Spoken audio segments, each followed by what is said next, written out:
Hello दोस्तों, मैं काजिम आपका फिर से स्वागत करता हूं। अभी की खबर में हम बात करेंगे 8वें वेतन आयोग और डीए की असली कहानी के बारे में। सरकार ने ये कहा तो होगी अनिश्चितकालीन हड़ताल। जी हाँ, जैसा कि 8 पे कमीशन के बारे में भी खबर मिली है कि अखिल भारतीय रक्षा कर्मचारी महासंघ AIDEF के महासचिव एवं JCM के सदस्य श्री कुमार ने कहा, अगर केंद्र सरकार ने 8वें वेतन का गठन नहीं किया और पुरानी पेंशन व्यवस्था दोबारा से लागू नहीं की तो देश में अनिश्चितकालीन हड़ताल हो जाएगी। केंद्र सरकार के लाखों कर्मचारी असमंजस में हैं कि उन्हें इस बार 4% महंगाई दर यानी डीए का फ़ायदा मिलेगा या नहीं। मौजूदा समय में सरकारी कर्मियों का डीए 34% है। 1 जुलाई से डीए में 4% की बढ़ोतरी का इंतज़ार किया जा रहा है। केंद्रीय कैबिनेट अगले 2-3 सप्ताह में डीए बढ़ोतरी की फाइल को मंजूरी दे सकती है। इसके बाद 8वें वेतन आयोग के गठन की खबर को लेकर कर्मचारी परेशान हैं। केंद्रीय वित्त राज्य मंत्री पंकज चौधरी ने संसद में कहा कि सरकार के सामने 8वें वेतन आयोग के गठन का कोई प्रस्ताव नहीं है। हालांकि उन्होंने ये भी नहीं कहा कि इसे सरकार नहीं लाएगी। उन्होंने राज्यसभा में बताया कि 7वें वेतन आयोग के अध्यक्ष ने ये अनुशंसा की थी कि 10 साल की लंबी अवधि के प्रतीक्षा किए बिना समय समय पर मैट्रिक्स की समीक्षा की जा सकती है।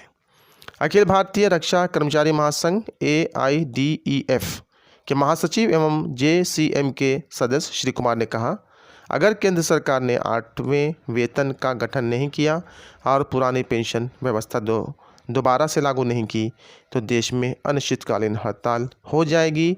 केंद्र और राज्य कर्मी संयुक्त तौर पर केंद्र सरकार का विरोध करेंगे। सरकारी कर्मियों के वेतन में बढ़ोतरी के लिए हर 10 साल में वेतन आयोग गठित होता है। 7वें वेतन आयोग का गठन 24 फरवरी 2014 को हुआ था। इसकी सिफारिशों 2016 में लागू की गई थी। सरकार ने इस आयोग के सिफारिशों को स्वीकार कर कर्मियों के वेतनमान में बढ़ोतरी की थी। JCN के सदस्य श्री कुमार ने कहा, 10 साल में एक बार वेतनमान की समीक्षा होनी चाहिए। जब कभी डीए वृद्धि का ग्राफ 50% से ज़्यादा हो जाता है तो उसे कर्मियों की बेसिक पे में मर्ज किया जाता है। हालांकि इसमें भी सरकार वेतन आयोग की सिफारिशों के मुताबिक कार्य करती है। इससे वेतनमान में बढ़ोतरी के अलावा कई दूसरे भत्तों में भी इजाफा होता है। सरकार को ये सब तो देना ही पड़ेगा। 8वें वेतन आयोग के गठन में अभी समय है। अगर सरकार ऐसा नहीं करती है तो केंद्र और राज्य के सरकारी कर्मचारी अनिश्चितकालीन हड़ताल पर चले जाएंगे। भारतीय प्रतिरक्षा मजदूर संघ के महासचिव और रक्षा मंत्रालय के JCM 2 लेवल काउंसिल के सदस्य मुकेश सिंह को भी विश्वास है कि केंद्र सरकार समय पर 8वें वेतन आयोग का गठन करेगी। 2026 में अभी 4 साल बाकी हैं। साल 2024-25 में मांग उठाई जाएगी। केंद्र सरकार के 48 लाख कर्मचारियों और 63 लाख पेंशनरों के लिए खुशखबरी है। महंगाई दर के हिसाब से केंद्र सरकार इस बार 4% डीए और डीआर में बढ़ोतरी कर सकती है। केंद्रीय कैबिनेट की मंजूरी मिलते ही 1 जुलाई से सरकारी कर्मियों को और पेंशनरों को आर्थिक फ़ायदा होगा। केंद्रीय कर्मचारियों को अभी 34% की दर से महंगाई भत्ता मिल रहा है। 4% भत्ता बढ़ने के बाद डीए के 38% पर पहुंचेंगे। कर्मचारी संगठनों के प्रतिनिधि बताते हैं कि केंद्र सरकार इस दिशा में कुछ अलग सोच रही है। हालांकि अभी तक कर्मचारी संगठनों से इस दिशा में कोई बातचीत नहीं की गई है। मौजूदा व्यवस्था में जब डीए 50% से ज़्यादा हो जाता है तो उसे बेसिक पे में मर्ज करने का नियम है। ये तब होता है जब वेतन आयोग की सिफारिश करें।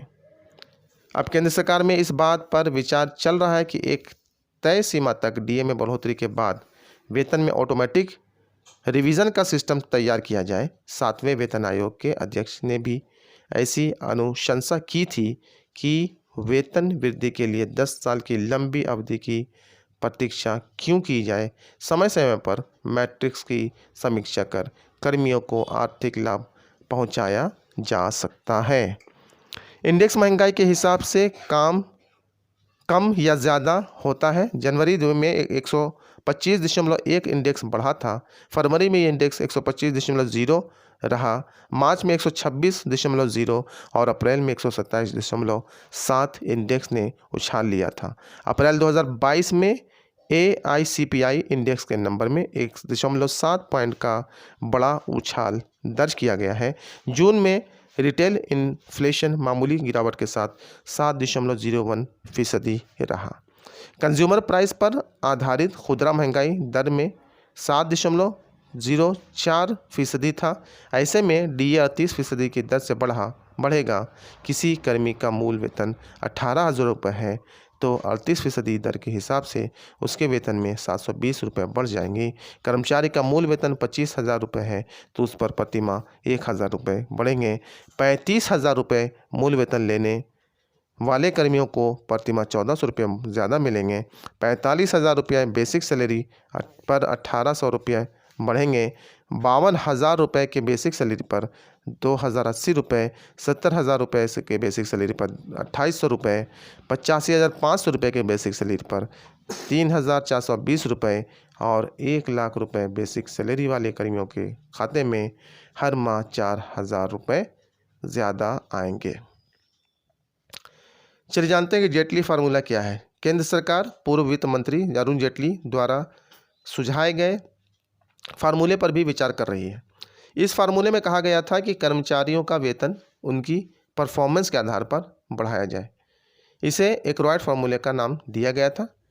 इसका मकसद था कि निम्न स्तर के कर्मियों को उनके वेतन में सम्मानजनक बढ़ोतरी का फ़ायदा मिल जाए। मौजूदा प्रणाली में DA बढ़ोतरी का उन कर्मियों को ही ज़्यादा फायदा होता है जो उच्च स्तर पर होते हैं। वित्त राज्य मंत्री पंकज चौधरी ने ऐसे संकेत दिए हैं। All India consumers price index for industrial workers के आधार पर महंगाई की दर तय होती है। यूँ कहें कि 6 माह में केंद्रीय कर्मचारियों के महंगाई भत्ते में जो बढ़ोतरी होती है वो कंज्यूमर्स प्राइस इंडेक्स के आधार पर ही संशोधित होती है। पंकज चौधरी ने कहा था कि केंद्रीय कर्मियों और पेंशनर के वित्तीय फायदा की समीक्षा के लिए वेतन आयोग का गठन करने की आवश्यकता नहीं होनी चाहिए। पे मैट्रिक्स की समीक्षा और संशोधन के लिए नए व्यवस्था पर काम होना चाहिए। सरकार ऐसी व्यवस्था की तरफ आगे बढ़ रही है जिसमें कर्मियों को DA जैसे फायदे उनकी कार्य क्षमता के आधार पर तय हो सकते हैं।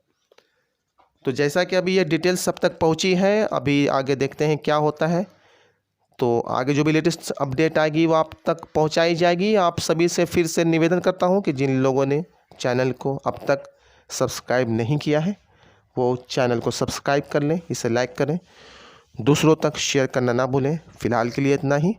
धन्यवाद।